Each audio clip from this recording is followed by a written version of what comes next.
Hey friend, welcome back to the channel and welcome back to the new vlog. ముందుగా అందరికీ thanks చెప్పాలనుకుంటున్నాను. రీసెంట్గా చేసిన ఏబీసీ ట్రెక్ వ్లాగ్ ఛానల్లో ది హైయెస్ట్ వ్యూస్ అయితే దానికి వచ్చాయి. పర్సనల్లీ నాకైతే నా ఛానల్లో చాలా హైయెస్ట్ వ్యూస్ అయితే అదే. అండ్ ఎప్రిసియేషన్ కూడా పర్సనల్గా చాలా మంది డిఎమ్స్ చేశారు, ఆ వీడియో కింద కమెంట్స్ పెట్టారు, ఫ్రెండ్స్ వాట్సాప్ చేశారు, మెసేజ్ పెట్టారు, కాల్ చేశారు. ఏంటో ఒక ఎప్రిసియేషన్ వచ్చినప్పుడు ఫస్ట్ టైం కదా, ఎప్రిసియేషన్ చాలా కొత్తగా అనిపించి చాలా మంచిగా అనిపించింది. సో అందుకే ముందుగా అందరికీ చాలా చాలా చాలా చాలా చాలా చాలా థ్యాంక్ యూ. కీప్ సపోర్టింగ్ మీ. ఇలాంటివి చాలా చేద్దాం, నాతో పాటు మీరు కూడా చూద్దరు. కానీ ఈ వీడియో ఏంటంటే, అందరూ చాలా మంది కమెంట్స్ లో బడ్జెట్ ఎంత అయింది, మెసేజ్ల్లో పెట్టారు బడ్జెట్ ఎంత, ఫ్రెండ్స్ కూడా బడ్జెట్ ఎంత అయిందిరా చాలా మంది చాలా రకాలుగా అడిగారు. సో నాకు అనిపించింది, వాళ్ళకి పర్సనల్ గా మెసేజ్ చేసే బదులు మనం ఒక బడ్జెట్ ఐటనరీ వీడియో పెట్టేస్తే అందరికీ యూట్యూబ్లో ఉంటుంది కదా, అందరికీ తెలుస్తుంది కదా. మనలాంటి బడ్జెట్ ట్రావెలర్స్ చాలా మంది ఉంటారు కదా. సో మనం ఎంత బడ్జెట్లో చేసాం అన్నది చెప్తే ఆ బడ్జెట్కి మించి చేస్తారా లేకపోతే ఆ బడ్జెట్కి తక్కువ చేస్తారా అన్నది వాళ్ళకి కూడా తెలుస్తుంది కదా. ఎంత తక్కువ బడ్జెట్లో ఒక ఇంటర్నేషనల్ కంట్రీకి వెళ్ళి అలా ట్రెక్ చేసి రావచ్చా అన్న సెల్ఫ్ మోటివేషన్ లా ఉంటుందని చెప్పి వీడియో చేస్తున్నాను. Full budget of ABC trek Vizag to Vizag నాకు బడ్జెట్ ఎంత అయింది అన్నదే ఈ వ్లాగ్. చాలా డీటెయిల్గా చెప్తాను, వినండి. ఈ వీడియోలో నేను చెప్పే బడ్జెట్ నాకు పర్సనల్గా పర్ పర్సన్కి ఇంత అయిందనమాట. నాకు ఎంత బడ్జెట్ అయింది అన్నది మాత్రమే నేను చెప్తున్నాను. మీరు ఇంతలో చేయండి లేకపోతే అంతలో చేయండి అని నేనేం చెప్పట్లేదు. నేనైతే ఇంతలో కంప్లీట్ చేశాను అని మాత్రమే చెప్తున్నాను. మీకు ఇంకో విషయం ఏంటంటే, నేను ఇప్పుడు చెప్పే ప్రతిదీ ఇండియన్ రూపీస్లోనే చెప్తున్నాను. అన్ని కన్వర్ట్ చేసి రాసుకొని డీటెయిల్గా ఇండియన్ రూపీస్లో మాత్రమే చెప్తున్నాను, నేపాలీ రూపీస్లో చెప్పట్లేదు. మీకు ఈజీగా ఉంటుందని చెప్తున్నాను. మళ్ళీ మీరెందుకు కన్వర్ట్ చేయడం అని ముందుగా నేను కన్వర్ట్ చేసి చెప్తున్నాను. Let's dive into the video. Let's start the vlog.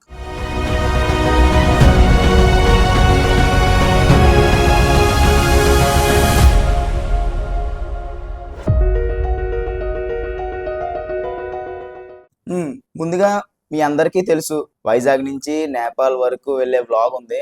I've cards లో పెడతాను, చూడండి. కింద డిస్క్రిప్షన్ లో కూడా లింక్ పెడతాను, చూడకపోతే మాత్రం వెళ్ళి చూడండి. ఫస్ట్ వైజాగ్ నుంచి నేపాల్కి ఎలా వెళ్ళాలి, ఎలా వెళ్ళాం అన్నది మొత్తం వ్లాగ్ లో ఉంటది. బట్ ఎంత అయింది అన్నది చెప్తాను, వినండి. మీ అందరికీ తెలిసినట్టే ముందుగా వైజాగ్ నుంచి డైరెక్ట్ ట్రైన్స్ అయితే లేవు. గోరఖ్పూర్ అనే ఊరికి వైజాగ్ నుంచి డైరెక్ట్ ట్రైన్స్ అయితే అవైలబుల్ గా లేవు. మీరు ఏదైనా ట్రాన్సిట్ పెట్టుకునే వెళ్ళాలి. ఐదర్ రాయ్పూర్ కానీ, నాగ్పూర్ కానీ, వారణాసి కానీ, ఎక్సెట్రా ఎక్సెట్రా. ఇంక మీ రీజన్, మీ ఇష్టం, చూసుకుంటారు. లేదు మనకి డైరెక్ట్ ట్రైన్స్ కావాలి అంటే రెండు ట్రైన్స్ అవైలబుల్గా ఉన్నాయి. ఒకటి యశ్వంత్పూర్ నుంచి గోరఖ్పూర్కి డైరెక్ట్గా ఉంది, ఇంకోటి త్రివేంద్రం నుంచి గోరఖ్పూర్కి డైరెక్ట్గా ఉంది. ఈ యశ్వంత్పూర్ నుంచి గోరఖ్పూర్కి వెళ్ళే ట్రైన్ మనం సికింద్రాబాద్ వెళ్ళి ఎక్కాలి. ఇంకోటి త్రివేంద్రం నుంచి గోరఖ్పూర్ వెళ్ళే ట్రైన్ మనం విజయవాడ వెళ్ళి ఎక్కాలి. సో నేనైతే విజయవాడ చూస్ చేసుకున్నాను. డైరెక్ట్ ట్రైన్ అయితే హ్యాపీగా వెళ్ళిపోవచ్చు కదా, ఏ ట్రాన్సిట్ ఏది ఉండదు, మళ్ళీ డిలే ఉండదు, మధ్యలో ఆ ట్రైన్ గ్యాప్ ఎందుకు, ఆ టైం గ్యాప్ ఎందుకు అని చెప్పి నేనైతే విజయవాడ వెళ్ళి ఎక్కిపోదాం అని విజయవాడ అయితే చూస్ చేసుకున్నాను. ముందుగా వైజాగ్ నుంచి విజయవాడకి స్లీపర్ క్లాస్లో వెళ్ళాం. మాకు టికెట్ ఫేర్ వచ్చేసి వైజాగ్ టు విజయవాడ 270 రూపీస్ పడింది. దాని తర్వాత విజయవాడ వెళ్ళాక మీరు వ్లాగ్లో చూసినట్టే మాకు అయితే టికెట్ క్యాన్సిల్ అయిపోయింది. మేము 3AC బుక్ చేసాం, బట్ క్యాన్సిల్ అయిపోయింది. లాస్ట్ మినిట్లో జనరల్ టికెట్ తీసుకొని ఇంకా జనరల్లో ఎక్స్పీరియన్స్ చేద్దామని జనరల్లో ఎక్కిపోయాం. విజయవాడ నుంచి గోరఖ్పూర్ టికెట్ ప్రైస్ వచ్చేసి 500 పడింది. జనరల్ టికెట్ అనమాట. జనరల్లో ట్రావెల్ చేయాల్సి వచ్చింది కాబట్టి చేసాం. నేనైతే పర్సనల్గా జనరల్లో వెళ్ళమని చెప్పను, ఎందుకంటే అది ఒక 34 అవర్స్ జర్నీ విజయవాడ నుంచి.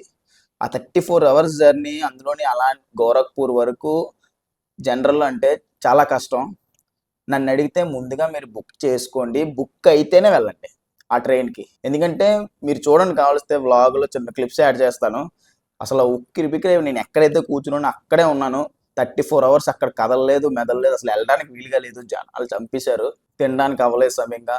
అంటే ఓకే, జనరల్ కంపార్ట్మెంట్లో వెళ్తే బడ్జెట్ ఫ్రెండ్లీ, బట్ అలాగని చెప్పి మరీ తినకుండా ఒక దగ్గరే కూర్చో అంత అవసరం లేదు అనిపించింది నాకైతే, పర్సనల్గా చెప్తున్నాను. సో వన్స్ గోరఖ్పూర్లో దిగాక గోరఖ్పూర్ స్టేషన్ పక్కనే బస్ డిపో ఉంటుంది. చాలా బస్సులు ఉంటాయి సోనాలి బార్డర్కి. అక్కడ ఆటోలు, క్యాబ్లు అని చాలా ఉంటాయి. అవి ఏమి ఎక్కండి, చాలా డబ్బులు అయిపోతాయి. గోరఖ్పూర్ నుంచి సోనాలి బార్డర్కి చాలా బస్సులు ఉంటాయి. జస్ట్ ఫేర్ వచ్చేసి 150 రూపీస్ మాత్రమే. హ్యాపీగా వెళ్ళిపోండి. వన్స్ సోనాలి బార్డర్ వెళ్ళగానే మీరు వెళ్ళాల్సిన ప్లేస్ వచ్చేసి పోఖ్రా. సోనాలి బార్డర్ నుంచి పోఖ్రాకి చాలా బస్సులు ఉంటాయి. బట్ అది ఈవినింగ్ 8:45 వరకు మాత్రమే ఉంటాయి. మేమైతే లేట్ అయిపోయాం కాబట్టి మాకు తప్పలేదు కాబట్టి సోనాలి బోర్డర్ నుంచి పోఖ్రాకి వ్యానే తీసుకున్నాం. షేరింగ్ వ్యాన్ తీసుకున్నాం. ఇదిగోండి మా వ్యాన్ చూపిస్తాను చూడండి. ఈ వ్యాన్ ప్రైస్ వచ్చేసి 800 రూపీస్. అండ్ ఇంకోటి ఏంటంటే వన్స్ మీరు బోర్డర్ రీచ్ అయ్యాక సిమ్ తీసుకోవాలి. మన సిమ్ అయితే పనిచేయదు. అక్కడ రెండు సిమ్లు ఎన్సెల్, నమస్తే. నేనైతే నమస్తే తీసుకున్నాను.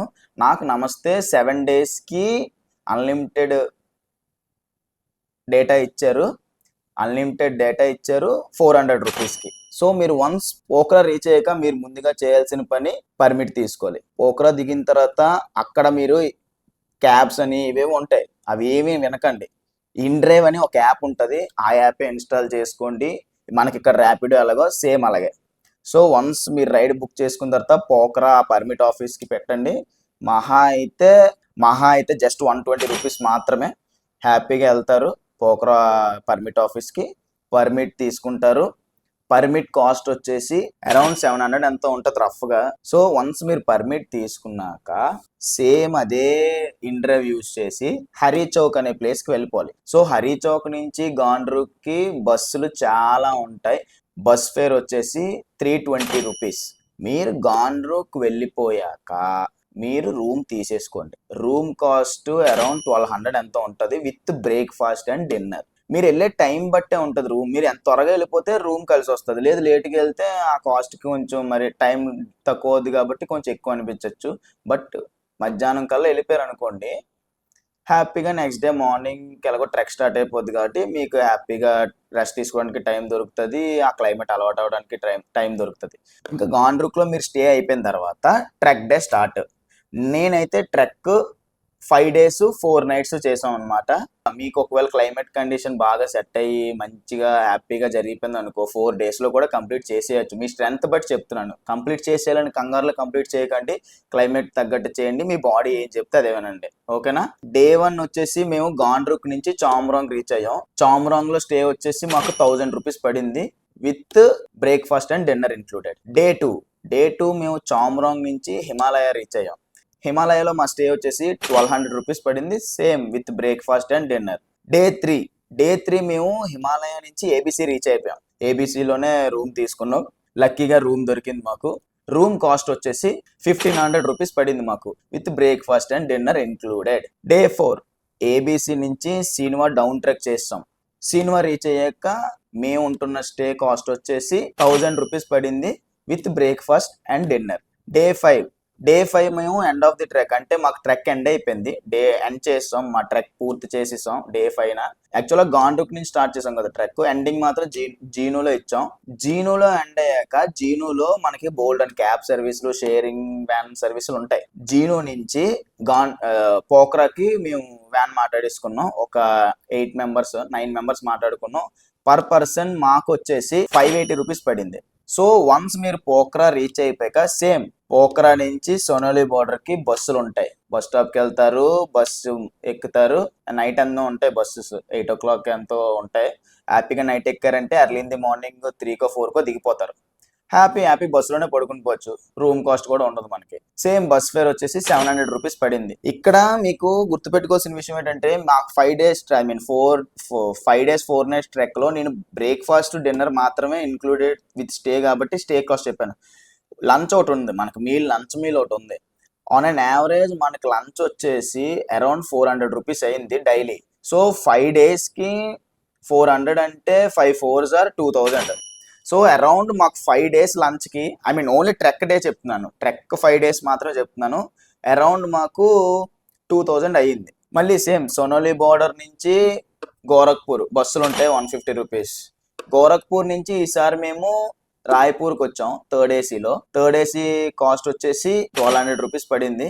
రాయ్పూర్ నుంచి వైజాగ్ మేము స్లీపర్ క్లాస్ బుక్ చేసుకున్నాం. కాస్ట్ వచ్చేసి 360 రూపీస్ పడింది. ఇప్పుడు వైజాగ్ నుంచి మాకు గాండ్రూకి వెళ్ళేటప్పుడు మాకు అయిన ఫుడ్ అరౌండ్ 1000 రూపీస్. నేను మ్యాక్సిమం ట్రావెలింగ్ ఎలా చేస్తానంటే నైట్ నైట్ జర్నీ వచ్చేలా చూసుకుంటాను. ఎందుకంటే నైట్ మనకు ఆ జర్నీలో హ్యాపీగా పడుకుని పోవచ్చు కదా, రూమ్ కాస్ట్ సేవ్ అవుతుంది కదా అని చెప్పి నేను నైట్ జర్నీ చూసుకుంటాను. నాకైన ఖర్చు అయితే ఇది. అరౌండ్ టోటల్ ఖర్చు వచ్చేసి నాకు ట్రావెలింగ్కి, ఫుడ్కి, స్టేకి అంతా కలిపి 15,400 అయ్యింది. ఇప్పుడు మీరు ఇక్కడ గుర్తుపెట్టుకోవాల్సిన విషయం ఏంటంటే, నేను ట్రెక్ చేసే ఎక్విప్మెంట్ కానీ ఇవేం చెప్పలే. ఎందుకంటే ఇప్పుడు నా దగ్గర జాకెట్ ఆల్రెడీ ఉంది. సో నాకు అవసరం లేదు, నేను కొనుక్కోలేదు. మీకు కావాలనుకో, మీకు రిక్వైర్మెంట్ ఉంటే మీరు కొనుక్కోవాలి కదా, అందుకే నేను చెప్పట్లేదు ఇవి. ఎందుకంటే అవి నా పర్సనల్ ఐటమ్స్ కాబట్టి నా దగ్గర ఆల్రెడీ ఉన్నాయి. సో నాకు అవ్వలేదు బడ్జెట్. మీ దగ్గర కూడా ఉండొచ్చు, ఉండకపోవచ్చు. సో మీకు అవ్వచ్చు, అవ్వకపోవచ్చు ఆ బడ్జెట్, అందుకే నేను చెప్పట్లేదు. నేనేంటంటానంటే 15,000 to 17,000 అన్నది ట్రావెలింగ్, ఫుడ్, ట్రెక్కింగ్ ఇవంతా, అంటే వైజాగ్ టు వైజాగ్ సరిపోద్ది. 17 అంటే రఫ్గా చెప్తున్నాను, చిల్లర తిండ్లు అవి పెట్టుకున్నా సరే 17,000 అన్నది సరిపోతుంది మీకు. అది 17,000 మీరు తీసిగా మిగిలినవి ఏవైనా ఉంటే, లైక్ ట్రెక్కింగ్ పోల్స్ కానీ, ట్రెక్కింగ్ షూస్ కానీ, వింటర్ జాకెట్ కానీ, రెయిన్ వేర్ కానీ, బ్యాక్ ప్యాక్ కానీ, ప్లీస్ జాకెట్ కానీ, థర్మల్స్ కానీ, ప్రోటీన్ బార్స్ కానీ, ఇవి ఏవైతే ఉన్నాయో నా దగ్గర ఆల్రెడీ ఉన్నాయి. మ్యాక్సిమం ఏం కొన్నాను, మ్యాక్సిమం ఒక ట్రెక్కింగ్ పోల్ కొన్నాను. బేసిక్ మెడిసిన్స్ ఇవి తీసుకున్నాను, బేసిక్ చిల్లర ఖర్చులు అబ్బా. అవి పెద్ద కాస్ట్ అవ్వలేదు నాకు, అరౌండ్ 1000 రూపీస్లో అయిపోయాయి నాకు అన్ని. సో నేనేమంటానంటే 17,000 అన్నది మీరు ఆ ట్రెక్ కంప్లీట్ చేసి మళ్ళీ ఇంటికి వచ్చే వరకు ఉంచుకోండి. మిగిలిన ఖర్చు ఏదైతే ఉందో అది మీ ఇష్టం.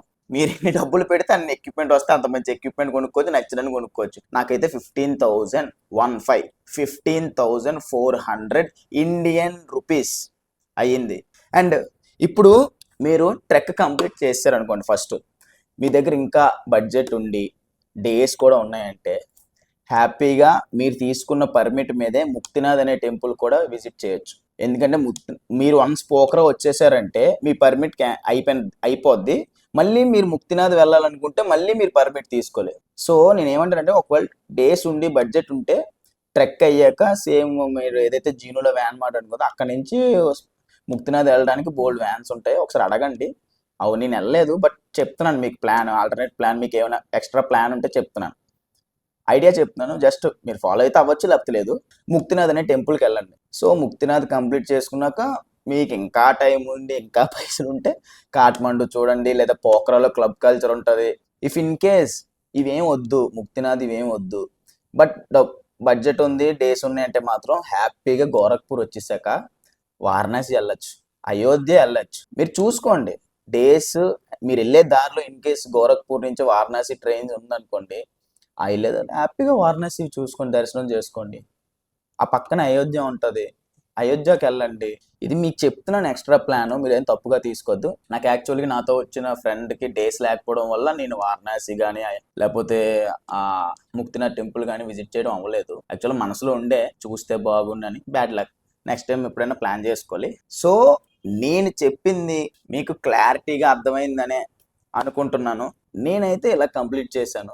పెద్దగా ఖర్చు పెట్టేసి ట్రావెల్ చేసే రకం అయితే కాదు. ఎక్కడైతే బడ్జెట్ కట్ అవుతుందో అక్కడ ఖర్చు చేసేస్తాను మ్యాక్సిమం. బడ్జెట్ ఫ్రెండ్లీలో కూడా ది బెస్ట్ ఎలాగ ట్రావెల్ చేయాలన్నదే నా మైండ్ ఎప్పుడు ఆలోచిస్తుంది. ఫైనల్గా ఏం చెప్తున్నానంటే, మీకు కానీ ఏబిసి ట్రెక్ చెయ్యాలి అని అనిపించినా, లేదా చేసే అవకాశం వచ్చినా, ఇఫ్ ఇన్ కేస్ మీరు ఫిట్గా ఉండి మీరు ట్రెక్ చేయగలరంటే మాత్రం do not miss the chance.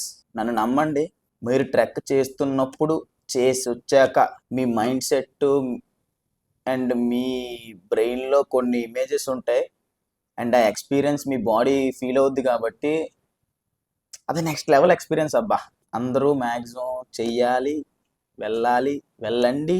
Landscapes చాలా బాగుంటాయి.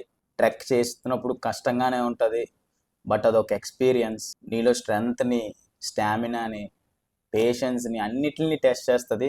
మన నైబర్ కంట్రీలోనే ఉంది నేపాల్. దానికి ఏ ఇమిగ్రేషన్ అవసరం లేదు, ఏ వీసా అవసరం లేదు. జస్ట్ మీకు మీ ఐడి కార్డ్ పట్టుకొని వెళ్ళిపోండి, ఆధార్ కార్డ్, ఓటర్ ఐడి లేకపోతే పాస్పోర్ట్ ఏదో ఒకటి వెళ్ళిపోండి. And again thank you. ఇంకేమైనా మర్చిపోయానా? మ్యాక్సిమం అన్ని కవర్ చేశాను. నెక్స్ట్ ట్రిప్లో కలుస్తాను లాంగ్ వీడియోతో. ఏదైనా మర్చిపోతే డిఎం చేయండి, చెప్తాను. మ్యాక్సిమం అన్ని కవర్ చేశాను. All the best. ఒకవేళ చేస్తే మాత్రం జాగ్రత్తగా చేయండి. బెస్ట్ టైం వచ్చేసి మాత్రం March to May, June last week. ఇంకా జూలై అన్నది మాన్సూన్ కదా, మ్యాక్సిమం వర్షాలు అన్నవి గట్టిగా రావచ్చు. చాలా స్లిప్పరీగా ఉంటుంది టెరైన్ అంతా. జాగ్రత్తగా ఉండండి. ఇన్ కేస్ జూలై, జూన్, ఆగస్టులో వెళ్తే మాత్రం ఇంకా సెప్టెంబర్, అక్టోబర్, నవంబర్ అంటే వింటర్ సీజన్ కాబట్టి చాలా చలి చంపేస్తుంది. ఎందుకంటే మేలో సమ్మర్ అంటది. సమ్మర్కే నేను అసలు ఆ చలికి ఉండలేకపోయాను. అంటే సర్వైవ్ అయ్యాను. బట్ ఆ చలిని ఎక్స్పీరియన్స్ చేసేటప్పుడు మీకు ఒక థాట్స్ వస్తూ ఉంటాయి కదా, ఏంట్రా ఈ చలి అని. మాక్సిమం మీరు ఒకరు ప్లాన్ చేసుకుంటే నెక్స్ట్ ఇయర్, ఒకరు ప్లాన్ చేస్తే మార్చి నుంచి మేలో ప్లాన్ చేసుకోండి. ఇఫ్ ఇన్ కేస్ ఇప్పుడు ప్లాన్ చేస్తే మాత్రం జూన్లో వెళ్ళిపోండి మ్యాక్సిమం. ఇంకా లేట్ చేయొద్దు. మాన్సూన్ కదా, వర్షాలు గట్టిగా వచ్చేసాయి అంటే రిస్క్ ఎక్కువ. ఏం అవ్వకూడదు మీకు. సేఫ్గా వెళ్ళి సేఫ్గా వచ్చేయండి. విత్ లాట్స్ ఆఫ్ మెమరీస్తో రండి. ఏ వ్లాగ్ పెట్టినా సరే ఇలాగే సపోర్ట్ చేస్తూ ఉండండి. నెక్స్ట్ వ్లాగ్లో కలుద్దాం, నెక్స్ట్ ట్రిప్లో కలుద్దాం. మీకు నా వీడియోస్ నచ్చితే మాత్రం please like, share, subscribe. That's it for the video. See you in the next vlog. Bye bye. Mike.